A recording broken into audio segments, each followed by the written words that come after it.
Um, the topic tonight is going to be on tonight's Torah portion, this week's Torah portion, which is the Torah portion of Yisro. Jethro, Yitro, known in various names depending on your backgrounds, your history. Um, and as a matter of fact, we're talking about Moses' father-in-law, who was one of the most high-profile converts, a very special person. And he, as a matter of fact, had 7 names. So it's not just Yisro, Jethro, or Yitro, but he actually had 7 distinct names. And so we're going to touch upon that as well, but we're going to focus on one unique aspect, and that is that this week's Torah portion begins with a very famous aspect of the story of the giving of the Torah on Mount Sinai, which is later on during this week's Torah portion. And so we discussed the giving of the Torah at Mount Sinai, the 10 Commandments, God giving Moses the 2 tablets, and Moses coming down and smashing the tablets. That story is in this week's Torah portion. And you'd think that a Torah portion that has such an important aspect of our history, if not the most fundamental aspect of our history, the giving of the Torah at Mount Sinai, would be called something like the Torah portion of Moses, or the Torah portion of the Torah, just Torah portion Torah. But instead, we find that the Torah portion is called the portion of Yisro.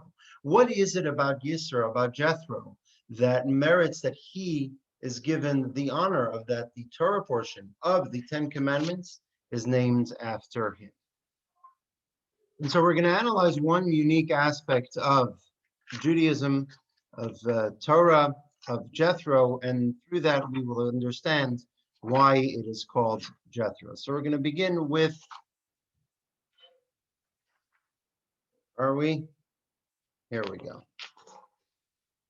We're going to begin with a quote in this week's Torah portion, the beginning of this week's Torah portion, and we're going to analyze, based on this week's Torah portion, the concept of going out of the box, thinking out of the box. Thinking out of the box is a interesting concept. It's kind of cliche nowadays. Every employer always tells employees, you always got to think out of the box. And we reached the point, I think, in society that we only think out of the box. We don't think in the box. But when you think out of the box, you can sometimes get more accomplished, be more creative, and reach farther. And really, that's what Jethro, as we shall soon see, teaches us within Judaism, that we got to think out of the box. And so getting right into it, into this week's Torah portion, Jethro's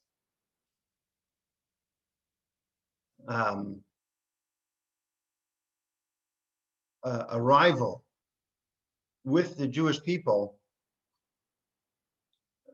in the desert. So just to recap, at this point, the Jewish people have left Egypt after 210 years of being enslaved, followed by the 10 plagues. And after the 10 plagues, Pharaoh chased the Jewish people out of Egypt. They chased them out of Egypt, and then they decided to chase them because, hey, free labor, why not? And they met at the Red Sea, the Sea of Reeds, and they prayed to God, and miraculously the Sea of Reeds split, the miracle of the Yam Suf, and the Jewish people crossed, and then they sang the praise. And that was in last week's Torah portion. Following that, they continued traveling southward towards Mount Sinai in anticipation of receiving the Torah.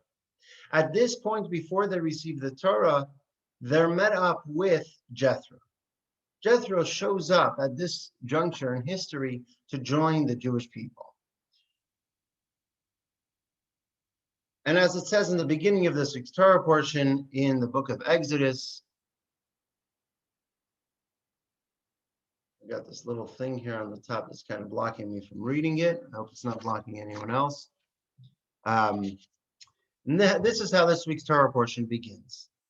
Now Moses' father-in-law Jethro, the Kohen of Midian, heard all that God had done for Moses and for Israel, his people, and that God had taken Israel out of Egypt.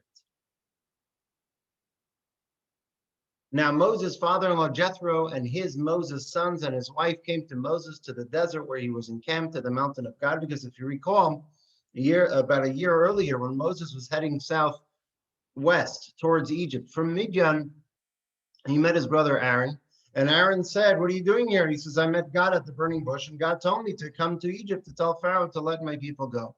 Aaron says, "We got millions of Jews here in Egypt. Why are you bringing more Jews into Egypt? Tell your wife and your children to go back to her father and let them stay there until we leave Egypt. No need to bring more Jews into enslavement, into the pain and suffering that the Jews were experiencing in Egypt." And so they did just that. Zipporah, Moses' wife, and his two children, Gershom and Eliezer, they traveled back to Jethro's home in Midian, and they stayed there until this point. And so when Jethro heard what had happened to the Jewish people, and they're now traveling in the desert, together with his daughter-in-law, his daughter Zipporah, and his two grandchildren, Moses' children, they came to the desert where they were encamped. Moses told his father-in-law about all that God had done to Pharaoh and to the Egyptians on account of Israel, about all the hardships that had befallen them on the way, and that God had saved them. Jethro was happy about all the good that God had done for Israel, that he had rescued them from the hands of the Egyptians. Thereupon Jethro said, "Blessed is God who has rescued you from the hands of the Egyptians and from the hand of Pharaoh, and who has rescued you and who has rescued the people from beneath the hand of the Egyptians. Now I know that God is greater than all the deities, for with the thing that they had plotted, he came upon them." Then Moses' father-in-law Jethro sacrificed burnt offerings and peace offerings to God, and Aaron and all the elders of Israel came to dine with Moses' father-in-law before God. Now, Jethro wasn't just Moses' father-in-law.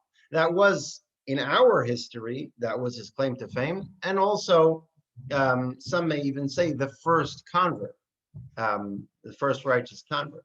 He was definitely a special person, and even more so, actually a portion in the Torah was added in his honor.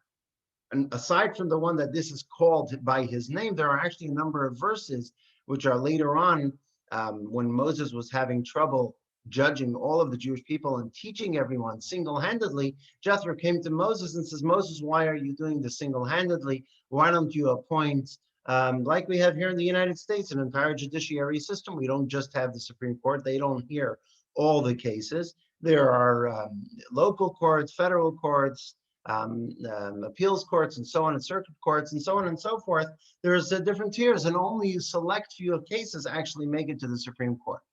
And so he told Moses, "Why don't you do such a system as well?" And Moses says, "Let me ask God," and God gives the go-ahead. And so in Jethro's honor, that aspect of those verses of the Torah portion were added. And so Jethro was a special person. But who was he before he came to the Jewish people? Who was he before he met Moses, before he was known as Moses' father-in-law? As we mentioned here in this verse, if you notice, now I know that God is greater than all the deities. What's that about? And then earlier we said that Moses' father-in-law Jethro, the Kohen of Midian. What does it mean he was a Kohen of Midian? Was he a priest? Did he serve in the temple? But he wasn't a Kohen of the Jewish people or of God. He was a Kohen of Midian. What is that referring to? And so the Midrash explains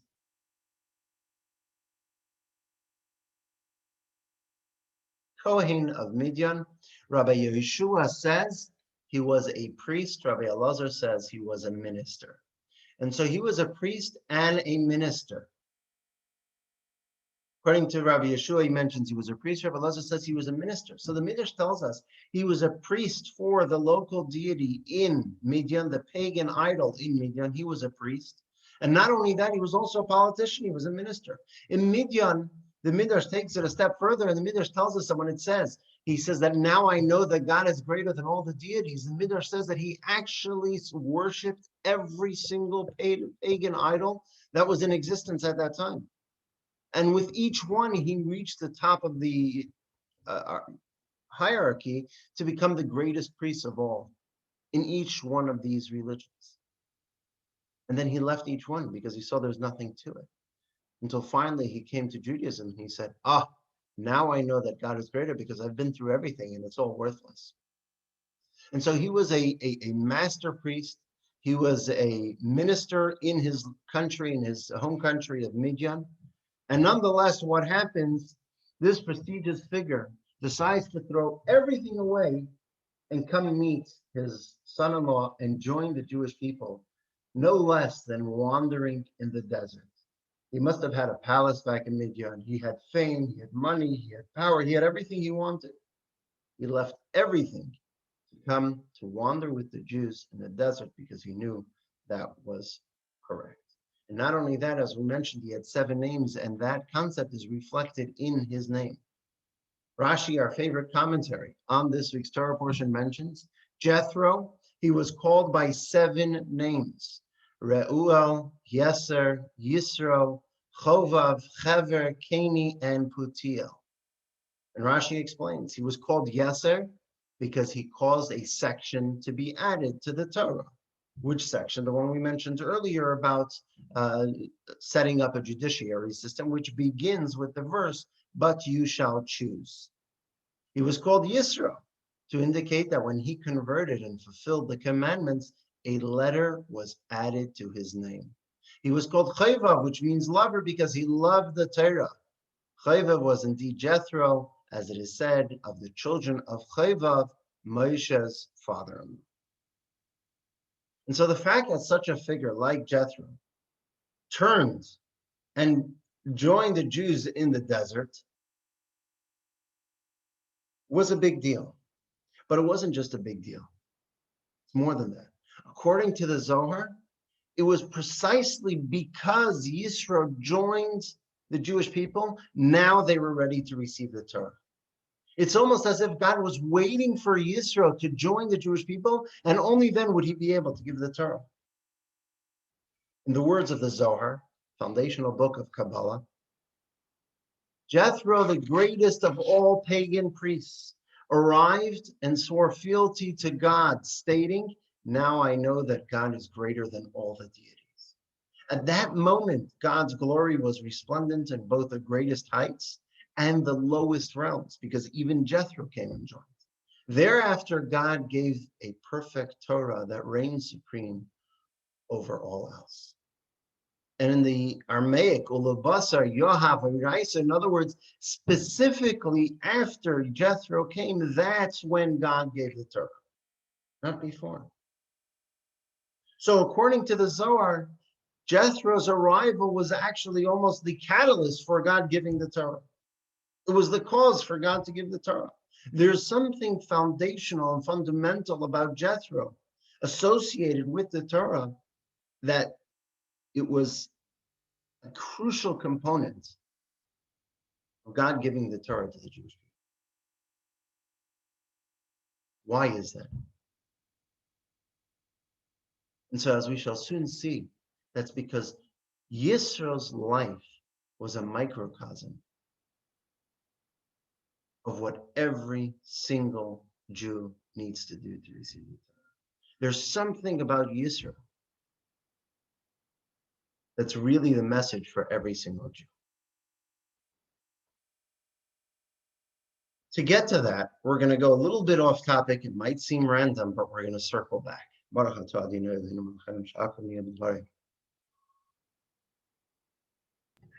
Amen. Thank you.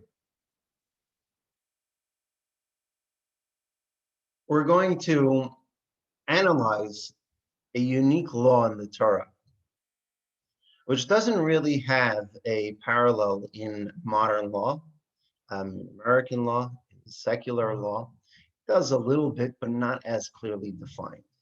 And it has very interesting ramifications. And nowadays, we may be a little bit more familiar with it than we would have been about a year ago, last year, February, as we shall soon see. What's the law? The law is about personal space. Is there such a concept legally as personal space? Is there a defined size of that personal space? Does it have halachic ramifications?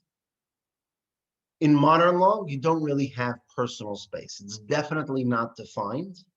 Obviously, if a person owns a home, owns a property, that property is the individual's personal space.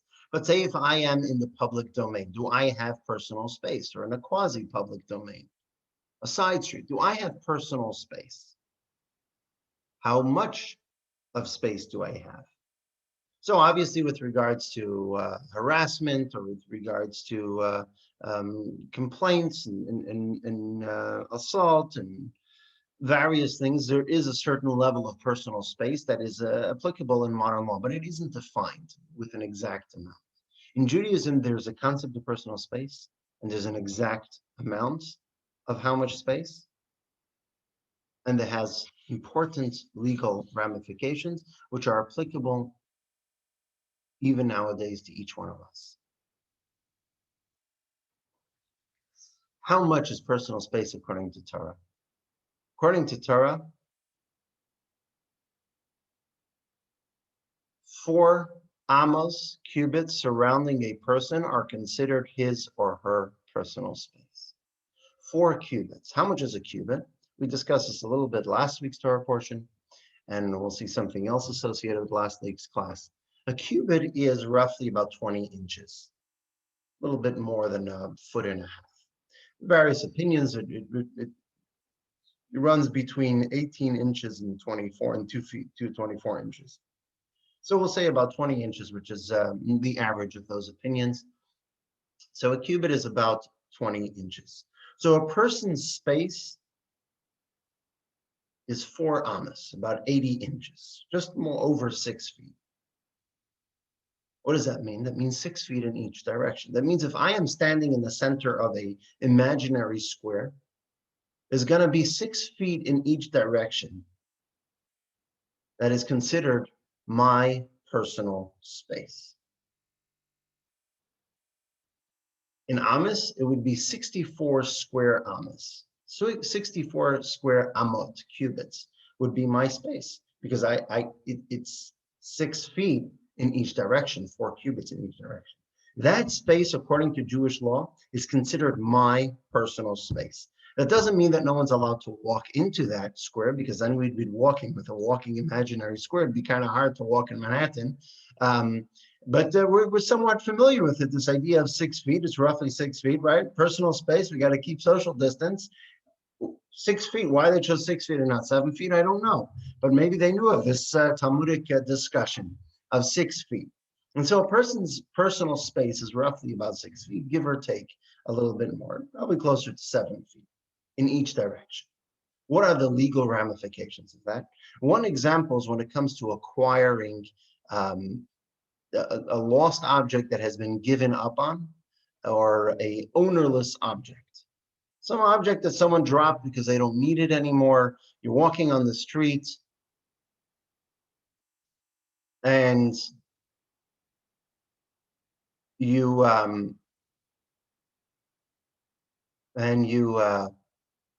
see an object and you decide that you want that object, and you're walking close to it and it's 2 feet from you and someone swoops in and grabs it. Who does that item belong to? So the Talmud discusses it, and it says the item, you had laid claim to it. You announced, I want that item. You didn't pick it up yet, but because it was in your personal space, it's as if you have acquired it. So even though the other individual has already lifted that item, it's yours because it was in your personal space. In the words of Maimonides, a person's courtyard can acquire property for him without his being aware of it. Thus, if a lost object falls into a person's courtyard, he acquires it. And this is referring to a lost object that the owners have given up on and they've moved on, which is, I don't like the translation here, a lost object. It should have been an ownerless object. In Yiddish, we say a metzia. I'm sure some of you have heard that expression, a metzia. When you find a good deal, you call it a metzia. So over here, the Hebrew is a metzia. It doesn't necessarily mean a lost object. It can also be a lost object, but any ownerless object that falls into a person's courtyard, you acquire it. If it fell into your courtyard, it's yours according to Jewish law. Similarly, the area within a radius of 4 cubits next to the person where a person is standing can acquire property for him like his own courtyard. If a lost object comes into these 4 cubits, he acquires it. It's his 4 cubits. It's mine. Our sages ordained this convention so that people who discover lost articles should not come to strife. When is this convention employed? In an alleyway or at the sides of the public domain. In other words, quasi-public domains, not an open public area, or in a field that is onerous. When, however, a person stands in the public domain, you're standing in the middle of National Boulevard, you're standing in the middle of Dodger Stadium, in a field, or in a field belonging to a colleague, the area within a radius of 4 cubits cannot acquire, because if it's in a public domain, it's in everyone's 4 cubits. And it's discussed at length in the Talmud, the reasons for all these details. But suffice it to say, for the topic of our discussion, we see here that there's a practical application for this idea of a person's radius of personal space, which is considered an extension of themselves. And this idea, it's a discussion of what the source of this matter of acquiring is. Is it a biblical source? Is it a rabbinic source with biblical leanings? And one of the commentaries on the Talmud explains that it's really a rabbinic enactment based on a biblical law. And he explains as follows, that the 4 amos, the 4 cubits surrounding a person, function as a kinyan. Kinyan means a form of acquiring something, does not have scriptural roots. Nevertheless, inasmuch as the rabbis enacted that these 4 amot acquire objects, using the power of the courts to seize property, the rabbis transfer ownership of the actual space to the person standing beside it, like a chutzner, like a courtyard. In other words, the rabbis enacted that a person's personal space becomes like his moving courtyard. And just like if something would fall into his enclosed courtyard, he has now acquired that object, if it was an ownerless object, without even saying anything. So too, when he's walking, that space around him has now become kind of his personal courtyard, and it acquires. So that is one practical. Obviously, nowadays it's a little bit different. We have to follow the law of the land when it comes to monetary laws in most instances. And so this doesn't necessarily apply in all cases. It may still apply in other cases. And here's an example of a case where it would apply. When it comes to a get, when it comes to a divorce document, according to law, the divorce document has to be delivered by the husband to his soon-to-be ex-wife. It has to be delivered into her hand. If she does not receive it in her hand, it doesn't take effect. And so what happens if it falls into her courtyard, or it falls within that radius of her personal space? The following rules apply if a woman holds her hand at an incline. Her husband throws a get, a divorce document, to her hand, and it falls to the earth. If it falls within 4 cubits of where she is standing and comes to rest there, the divorce is effective because it's an extension of herself.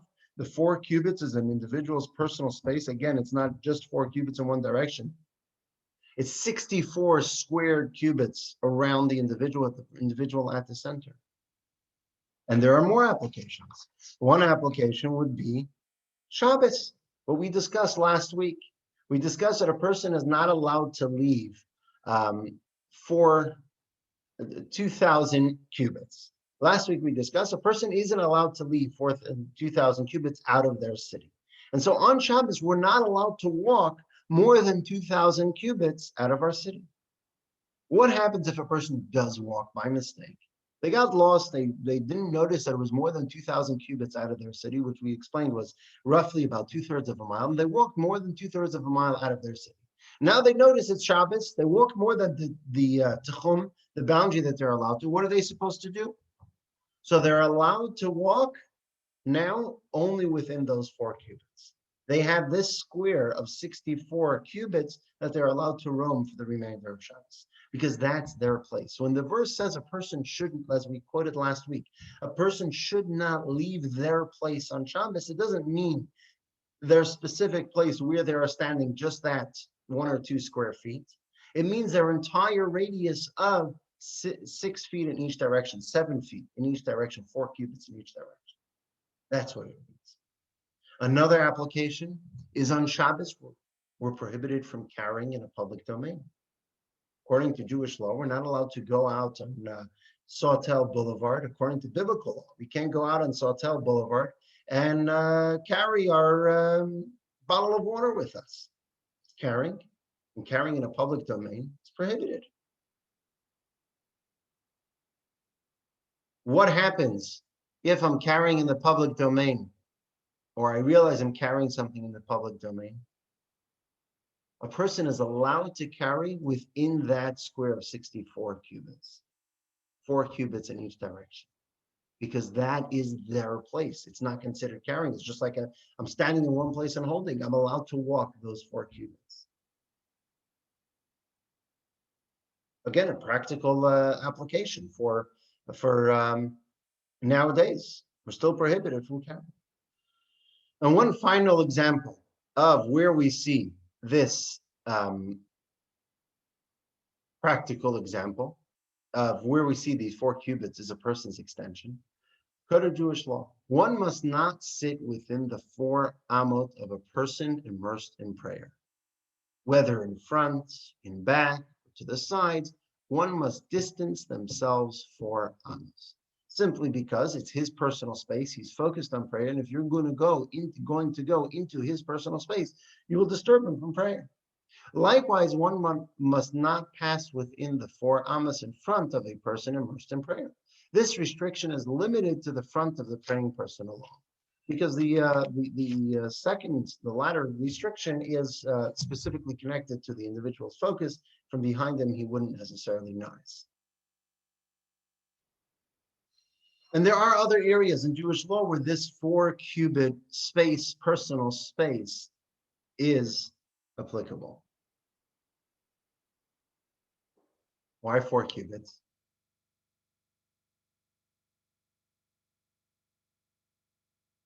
Why did the rabbis say 4 cubits? Why not 6 cubits? Why not 3 cubits? What caused the rabbis to say that a person's individual space, in other words, our health professionals chose 6 feet? I'm not sure. Maybe they have a reason, maybe they don't. It's just kind of to encourage social distancing. Initially, I believe I saw a report that the droplets carry 18 feet, but they chose 6 feet. The reason why the rabbis chose 4 cubits wasn't just any arbitrary number. It was a specific reason why they chose 4 cubits. What's that reason? The reason is the Talmud says that an average person is 3 cubits high. An average person is 3 cubits. They're roughly 6 feet, a little under 6 feet, 5 feet, between 5 and 6 feet.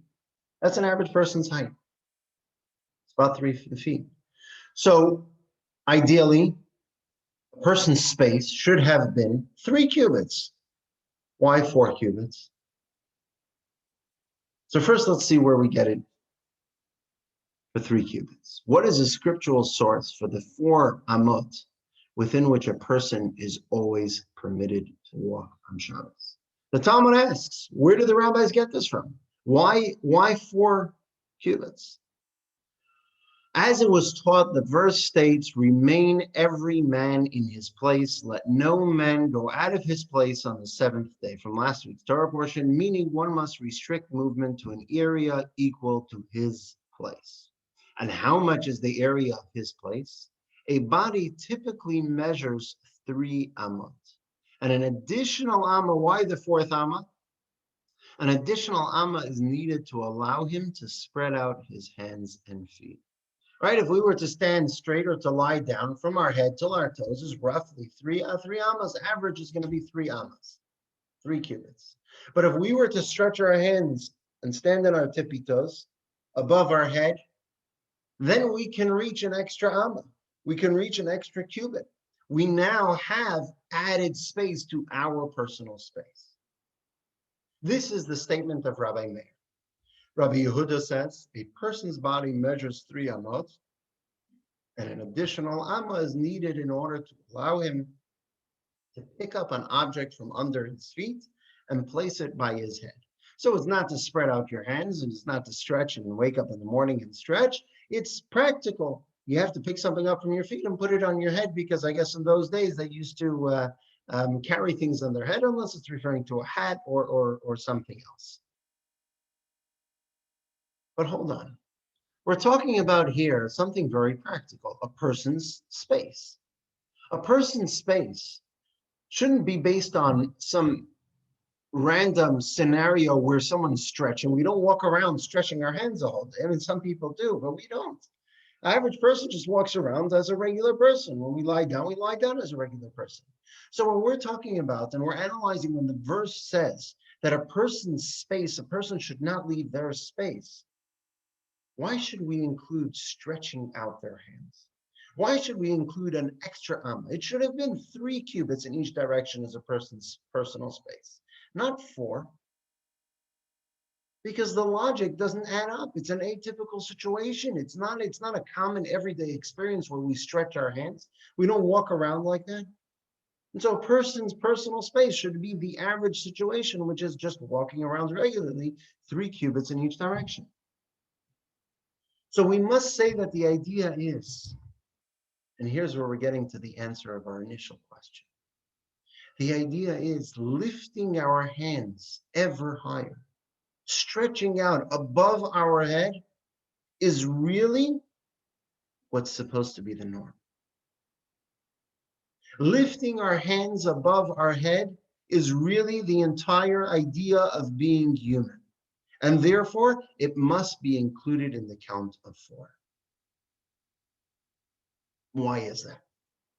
What happens when we stretch our hands above our head? Above our head, the 3 ammas, the 3 cubits, symbolize our body, who we are, our head, our torso, our feet. Each one of those cubits symbolizes a different aspect of our body. The first amma, the first cubit, is parallel to the first cubit of our body, our feet. The second cubit is parallel to our torso. It contains within it all the vital organs, including the heart, seat of the emotions. What does the uppermost cubit contain? The third amma, our head. What's in our head? Our brain. What makes us different from every single other creature? We have a mind. We can think. We can come up with great creative ideas. Humanity has come really, really far with a lot of creative innovations and inventions, be it literal inventions, creations, or theoretical, scientific, medical, right? We have the vaccine. Animals haven't discovered a single vaccine. We've discovered vaccines, human beings. Theory of relativity, various other philosophical schools of thought. We have our brain. That is the top. That is the third amma, the third cubit. That's what makes us different than an animal. Or does it? You see, as a Jew, we know that our brain is still part of us. It's still part of us, a finite creation created by God. But there's something beyond us. There's something beyond our human capabilities. And that is the divine. Godliness. Our mission, our purpose in life is to constantly strive higher, to be the best version of ourselves and then some. To strive, reach higher, reach above our head. Try to tap into the divine. It's not just a nice thing to do, a nice inspiration, an atypical situation where we have this 4th cubit, which is beyond ourselves. It is fundamental to our existence, which is why the rabbis included the stretching our hands above our head, symbolizing the divine, which is beyond our comprehension, beyond reason and logic. above and beyond reason and logic, because it's divine, it's the infinite. By definition, the infinite cannot be comprehended by the finite. That is really what our mission and our purpose is, to tap into that, to reach that, and to reach for it constantly. And so it's a regular part of who we are. And if it's a regular part of who we are, that is included in our personal space. The reaching higher is our personal space. The words of the Rebbe.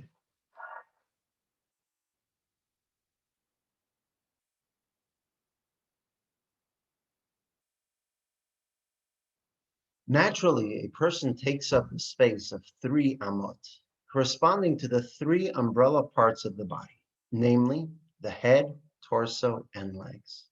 According to the rules of creation, the head is the loftiest part of the person, then the torso, and finally the lowest part, the legs.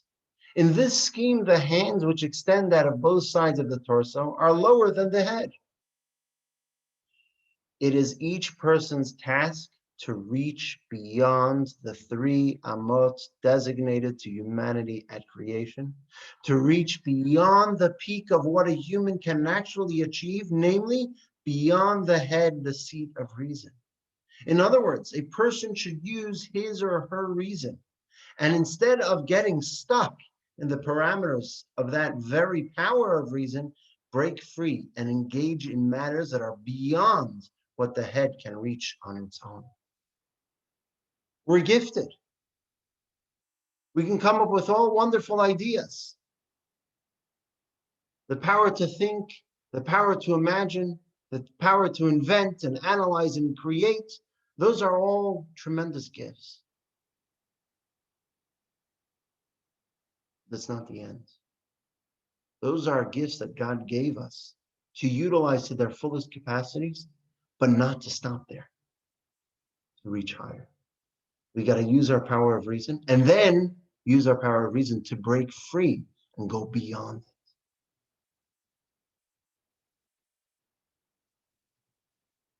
And that's what's symbolized with reaching higher than ourselves. You see, if we were just to use our reason and use it to its fullest capacity, in a way, we're similar to the animals, because they use their capacities to the fullest. And so we're using our capacities. Granted, we have a greater capacity than they do, but it's still our innate capacities that we have, gifts that we have, that we're utilizing to their fullest. What makes us unique, what makes us special, is this idea that we're able to reach higher. Not only able, but it's actually a mandate of us regularly to reach beyond ourselves, tap into the divine.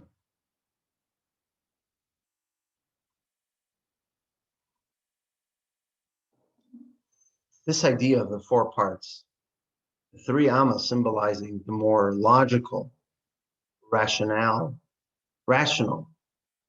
reasonable points of things. And then the 4th, which is beyond reason. We see that within the Torah as well. You see, in the Torah is comprised of 4 categories. Different aspects, different ways of studying are comprised of 4 aspects. The 4 aspects of the Torah is Pshat, Remez, Drush, and Sod. The simple understanding, the hinted, intimated understanding of the verses, the homiletical applications of the verses, and then the esoteric. The first 3, the simple meaning, the intimated meanings, the homiletic, those are all within reason, within logic. The esoteric of the Torah is beyond our logic. It's a deeper dimension of the Torah. It's that 4th cubit within the framework of Torah. And the Zohar actually discusses this exact concept with a practical metaphor. Come look, what a person wears is visible to all, and only the foolish will look at a person with nice clothing and look no further. The body and its clothing are a metaphor for the body and soul. The Torah has a body, namely the mitzvot, which are very dressed up in the terms of our world, like a body in clothing. The foolish only look at the clothing, namely the stories of the Torah, and do not bother looking to see what lies behind the clothing. But those who know better do not suffice with looking at the clothing alone, rather at the body that lies underneath the clothing. The wise servants of the eternal King who stood at Mount Sinai looked only at the soul of Torah, the main part of Torah. You see, initially, at Matan Torah, at the giving of the Torah, God gave us all four components of the Torah. The three associated, what is referred to over here in the Zohar as the garments of the Torah. And then the body, the soul of the Torah, the body in the metaphor, the soul in the actual. The metaphor is being used for. It's a little complicating. The clothing and the body is a metaphor for a body and a soul. So in the first case, the clothing is like the body and the body is like the soul. Body and the metaphor is like the soul. So when God gave the Torah at Mount Sinai, God gave us all four parts.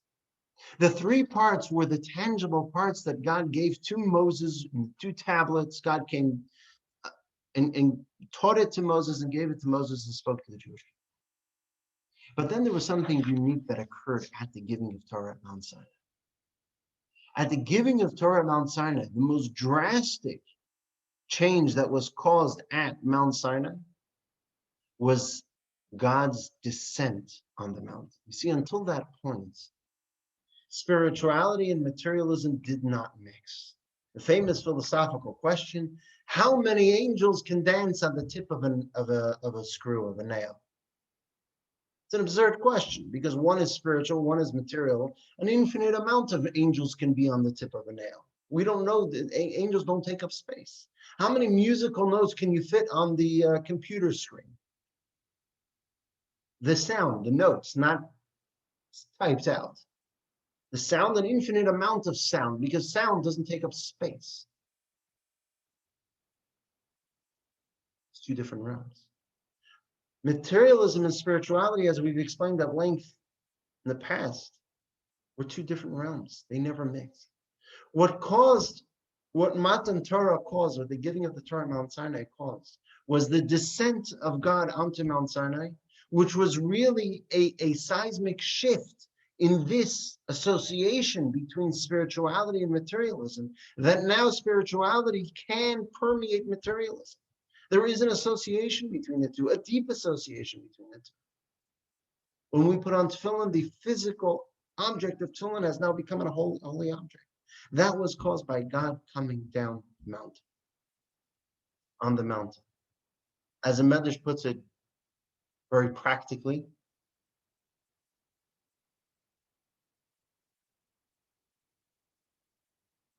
to what is the matter analogous? To a king who decreed the people of Rome cannot descend to Syria, and the Syrians cannot ascend to Rome. So too, when God created the world, he decreed, the heavens belong to God, and earth was given to humans. When God gave the Torah, he abolished the decree, stating, those below shall climb above, and those above shall descend below. That exact concept. The concept of permeating materialism with the divine. You see, what God did when he gave us the Torah, he didn't just give us a beautiful piece of wisdom, nice literature, even divine literature. God put his essence in the Torah. So there's the words of the Torah, the wisdom of the Torah, but it's what's contained in that wisdom. It's the divine, infinite wisdom. It's God's essence. As our sages tell us, that the Hebrew word, Anochi, the first word of the Ten Commandments, is an abbreviation for four words. Ano Nafshi ksavis yahavis. I put my essence, I put my soul, I wrote my soul into the Torah that I am giving you. God's essence is in the Torah. And so when we study Torah, yes, we're receiving the three aspects of Torah, of the simple meaning, the intimated, hinted meaning of the Torah, the homiletical explanations of the Torah, but we're also receiving the esoteric, the divine, the essence of godliness. We're connecting with God himself. By studying Torah, we are reaching beyond the three amot. We are reaching beyond the materialism of ourselves. We're going beyond who we are and reaching to the divine.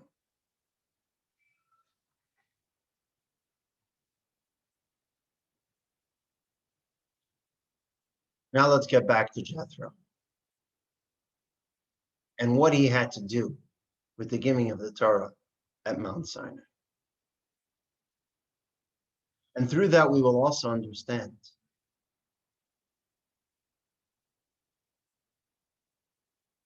practically what it means to us to reach beyond. You see, what happened to Jethro?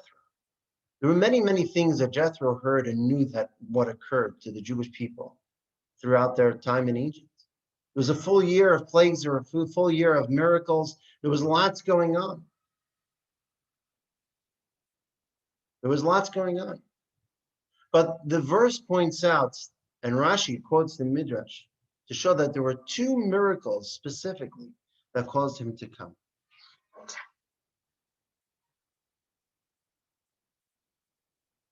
Just a moment.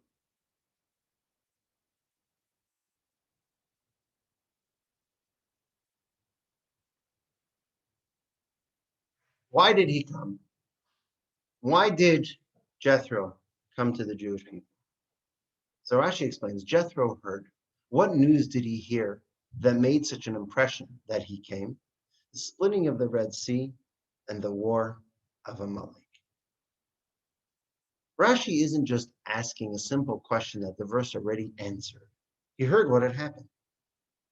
Rashi is asking what caused Jethro to leave his palace, to leave his power, to leave his might, to leave his influence, to leave his money, to leave everything behind and come and wander in the desert. That's what Rashi's asking. What caused him to actually come? What news did he hear that made him come? You see, Jethro wanted to join the Jewish people, no problem. Jethro, you want to join the Jewish people? Stay at home, study some Torah, study some Judaism. Once the Jews reach their home in Israel, go ahead and join them. At that point, the Jews are supposed to reach Israel in a month or two, a few weeks. It's not going to take long. Do the logical thing. Study some courses online. Go to the local rabbinate. Go to Israel once the Jews arrive there. Jethro, don't go out into the desert. Rashi's asking Jethro, why? Why did you go out to the desert? What did you hear that caused you to come out to the desert? You see, what happened to Jethro, because Jethro understood that if you want to join the Jewish people, you can't just be within the 3 cubits of the human being, of what's understood, of what makes sense. You have to reach beyond. You have to go to that 4th cubit. You have to go the full extent of our personal space, which includes reaching beyond our brain, reaching above logic and reason, beyond logic and reason, reaching for the divine. And so Jethro did what was considered a crazy thing. He went out into the desert, left everything behind, but he knew that that's the only way he can immerse himself entirely and connect with God, connect with the essence of godliness. Because you can't do it from the comfort of your couch. You can't do it from the comfort of your home. You got to go out there. You got to do something beyond logic. And that's what Yisro did, beyond, above and beyond reason. In the words of the Rebbe, the entire thrust of Matan Torah was about shattering the great divide between the upper and lower worlds, namely that a physical creature should be able to climb out of his or her natural limits and reach beyond into the divine. As such, Jethro's personal odyssey, which, as mentioned, laid the groundwork for Matan Torah, mirrored this notion. He broke free of his personal limitations. After all, what made Jethro actually come? What compelled Jethro to shatter his personal limitations and join the Jews in a desolate desert?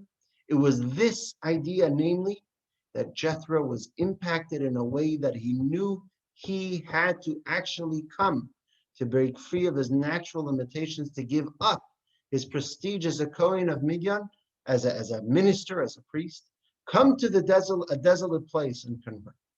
This laid the groundwork for Matan Torah, when God shattered the great divide between the upper and the lower worlds.